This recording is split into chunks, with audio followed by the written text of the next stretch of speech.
The tale of Destiny begins in the summer of 2013, where a series of really bizarre events would shape what was once quoted as a game that people could put on the same shelf as Star Wars and Lord of the Rings. Today I'm going to cover that story with Destiny, its dark history and reception many people don't know about, its sales performance, trends, and a whole lot more, to answer the hard question: did it fail?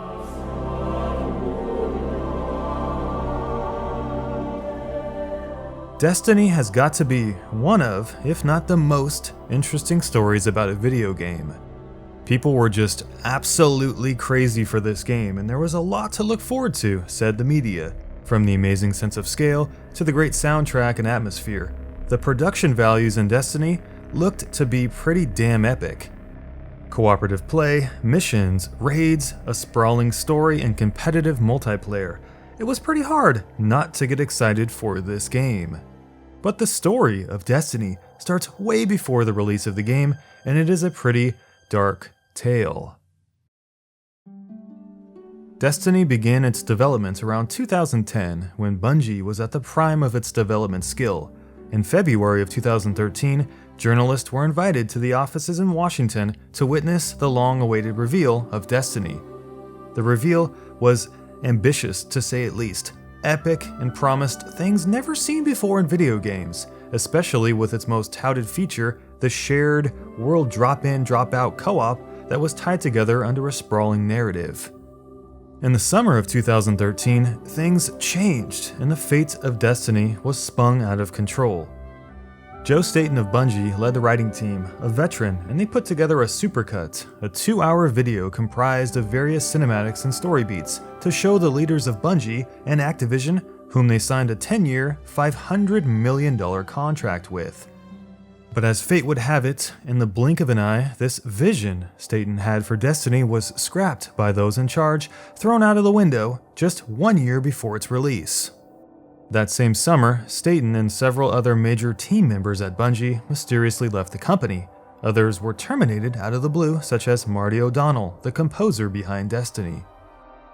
Destiny was then rebuilt with these half-finished pieces and ideas from Staten and his team, but with a new story and vision created by the higher powers at Bungie and Activision. And what came about as a result of this equation wouldn't be pretty. Destiny was Activision's most pre-ordered game in the history of the company, but before it came out, we did have an open beta. The open beta was extremely popular and more than doubled the participants of the other major shooter open beta released in 2014 with Titanfall. 4.6 million players jumped in, and meanwhile they had absolutely no idea of the turmoil and the panic that was happening behind the scenes at Bungie to try to retrofit the new direction for Destiny on top of the existing assets created by Staten and his team earlier. But November came quickly, and when Destiny officially released, people were shocked at its reception. What was supposed to be the most groundbreaking, innovative, and epic multiplayer shooter getting mediocre ratings by the press. A 6? A 6.5? A 5.5? How could this be? But that didn't stop Destiny from being one of the most successful games of all time, scoring in $500 million in pre-order and day one sales. Not to mention $325 million in revenue during its first 5 days.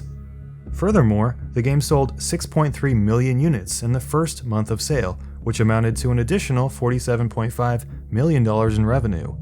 How could a game with such mixed reviews garner so many sales? Well, Activision did something very cheeky. It set a post-launch embargo for the game. That's right, there were no reviews when the game launched. None.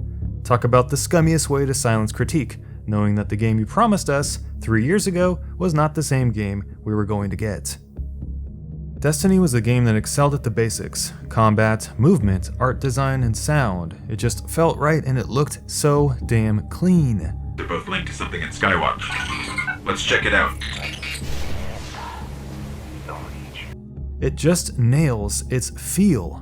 Silky smooth controls, great hit detection, and responsiveness that you want from a first-person shooter. It's all there. But the problem wasn't with the gameplay. It was with the world, the content, the story, and the controversies with its inconsistencies. It was about broken promises and a half-filled reality. It was as if the heart of the game was missing, as if it had been ripped out of its body right before it shipped out. The story was nothing like what was promised. In fact, it was so hollow that people actually had to go online to the Destiny wiki and the Bungie websites to get information about the lore, story, and item descriptions that were absent in the game. And while the gunplay and the competitive multiplayer were refined and solid, the main game was a simple dum-dum loop of repetitive missions, strike missions, and bullet sponge bosses. Rinse and repeat. Welcome to the grind of Destiny. After just one short year, Destiny had accrued 25 million registered users, and by the end of Q1 2016, it was up to 30 million. And the average of all those users logged in just over 100 hours of game time. Quite a bit. Let's take a look at how this is reflected in the public viewer counts for Twitch streaming of Destiny. This is probably the most interesting set of data I've ever seen from a nearly 2.5-year-old game. Destiny has more people watching it now, on average, than it did just 2 months after its release. Typically, when we look at big online shooters, it's a linear trend downwards from release to the present, and this is clearly not the case here. I believe this is tied to what I consider the biggest controversy of Destiny, its DLC and microtransaction models. And here's where things get really interesting. There was a certain stipulation in the 10-year agreement between Activision and Bungie. Bungie would be forced into pumping out yearly DLC per a rigid schedule set by Activision, no matter what.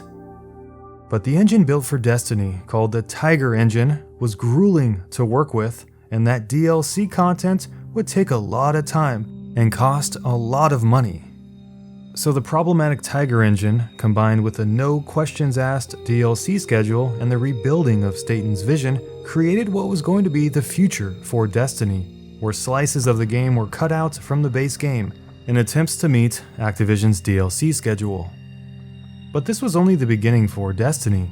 Just after its launch, players found hidden DLC on the day one disc of Destiny by glitching into walls and finding secrets that Activision wanted to sell us as future content. That's right, one of the biggest no-nos in our industry, committed by one of the most anticipated games of all time. Now, this is commonplace in video game development with games like Vanilla WoW.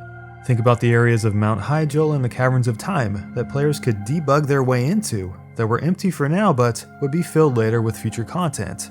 Was this the case with Destiny, or was it just another excuse to cover it all up? Destiny would go on to fill its world with tons of DLC and address much of the concern players had upon release. But it never really did anything to solve the core of the problem, that we never got the real Destiny that Staten and his team were working towards. But due to its pre-order and day one sales, Activision made out like a bandit. Millions and millions of dollars poured into the company as the stock price soared 150% from the launch of Destiny up to the present. How much Destiny affected that is really unknown, but we can only assume it played a very big role. And such is the dark tale of Destiny. But what about you guys? What do you think of Destiny, and are you excited for the sequel coming this year? Let me know down in the comments. And thanks for watching, guys. If you enjoyed this video, by all means hit the thumbs up button and subscribe here for more of our future content. And you guys have a super duper kick-ass day.